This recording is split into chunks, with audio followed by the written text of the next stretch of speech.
Hello and welcome to the latest episode of the RockMyMonkey.com podcast.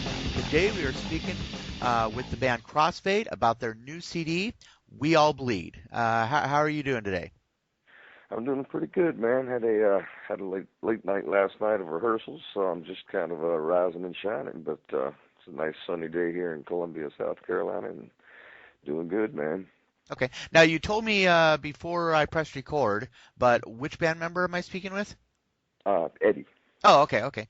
And now, for those who may be new to the band, despite you guys having some previous hits, this is actually a band that's new to me, and I'm sure new to many of my readers. How did you guys get started, and how did you get to where you are now?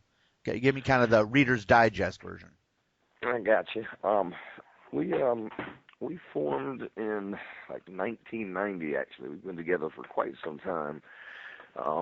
We were rival bands in high school, and then all of our bands broke up, and we all wound up getting together and played around Columbia for 10, 15 years, and then took an RV twice to LA and twice to New York playing showcases, and finally on our last attempt we played for Columbia Records, and they wound up signing us on the first record, and it was a whirlwind since then. Just with Cold and Colors and So Far Away, those are three big hits off of that first album, and toured for like 12 months, and then got off the road and spent 4 months writing the second record, and toured for about 10 months on that one, and then we left Columbia Records and took like a 3-year hiatus. Took us 3 years to write this third record. Spent a lot of time on it, and now we've just started touring again about 2 months ago on the new record, and it comes out June 21st, and we're pumped about it. Okay. Now, I hope you're not offended by this, but many do compare you guys to bands like Creed and Nickelback. But as the artist, who do you think Crossfade most sounds like?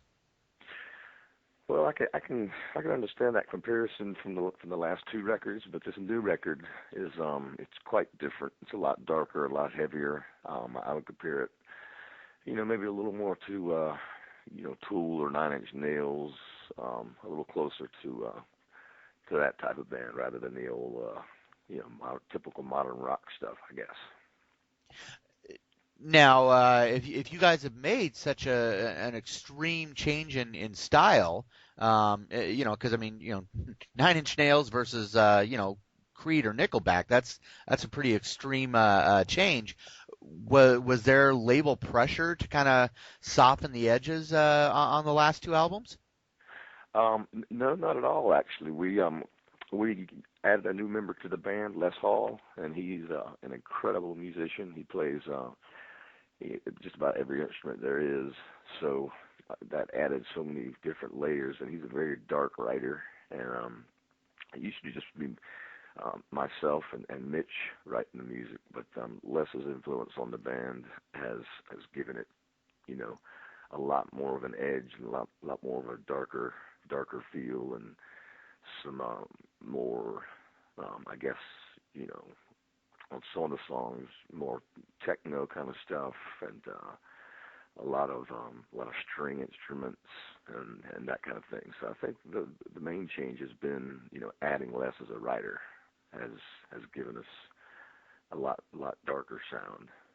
Okay. Now, do you think that bands overuse things like Pro Tools and Auto Tune and things like that a little too much, and that rock has gotten too pretty and a little bit too safe?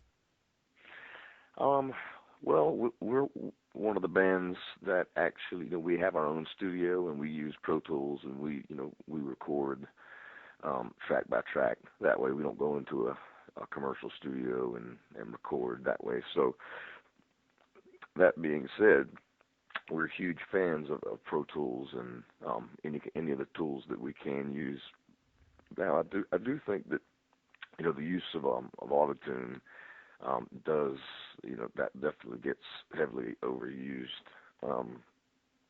but sometimes singers just need it.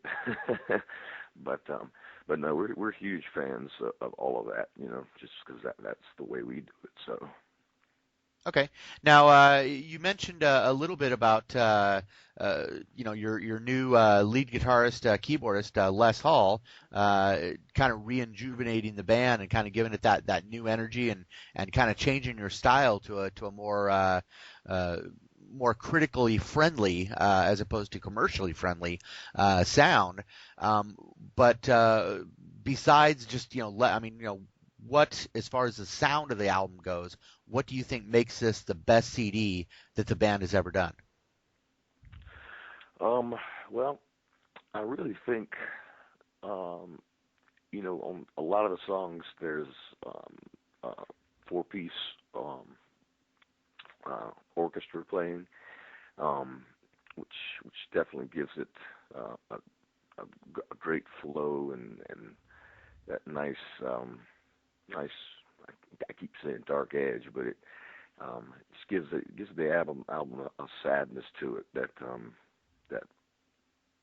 we really like, and um, it's really hard to describe, man. Just you kind of have to hear the album and to understand, but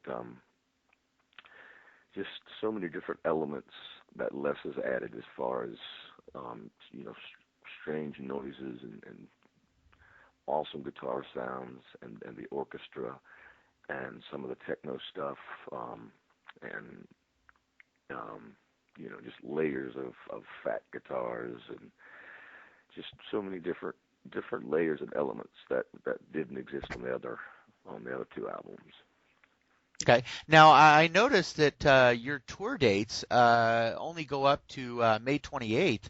What are the tour plans for the rest of the year, the spring and the summer? We actually haven't posted have not posted on the website the other dates, but we're already getting in some tour offers, and we've accepted throughout the summer. So and then I'm sure we'll be once the album comes out on June 21st. I'm sure we'll start hitting it really hard. So hopefully, the plan is to we're actually leaving Friday to start the tour. Or this leg of the tour. So hopefully we'll be touring, all the way until next summer or next Christmas, kind of like we did the first album, 12 to 18 months. That's the hope. So Okay. Now, you guys, with this album, you guys are moving to 11/7 Music. What made 11/7 the perfect label to take this band to that next level? well, we met with a lot of labels, and 11/7 was just they for the past 2 or 3 years they have been calling us regularly, like every 2 or 3 months, to check in to see how the record was coming and following us and listening to the music, and they remained interested, and they just always just giving us that sense of like they're really going to take care of us, and they really have. They've done a fantastic label, and I think they're going to do a fantastic job with the record. And so it was really just them staying on us and keeping up with us, and instead of just going and meeting with the label and playing them the record and sitting in a room and seeing how they liked it. And so their persistence is really what impressed us.